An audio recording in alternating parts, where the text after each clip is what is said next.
Bakit importanteng tumatawa? Number one, scientific muna tayo. Pag tumatawa o nagiging masaya tayo, our own body, sarili nating katawan, produces happy hormones which is called endorphins. And endorphins, for your information, is a natural pain reliever. So pag masaya ang katawan mo, masaya ka, masaya utak mo, masaya ka, naggagawa ang katawan mo ng endorphins. Unti-unti nawawala yung pain. Kaya pag may masakit sa inyo, huwag kayong manonood ng drama. Naapektuhan kayo mentally and emotionally.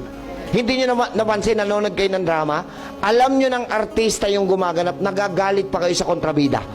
Sinabi naman ng Panginoon, sabihin natin, Proverbs 17:22. Hoy, may sinabi ho kayo, narinig ko ang sabi nyo, laughter is the best.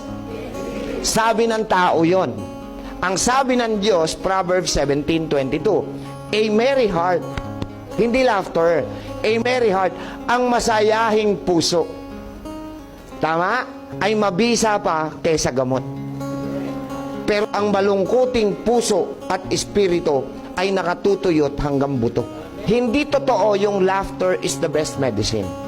A merry heart, masayahing puso. Alam niyo kung bakit pinabubulaanan ko yung laughter is the best medicine? Sa mental hospital, araw-araw tumatawa. Wala namang gumaling.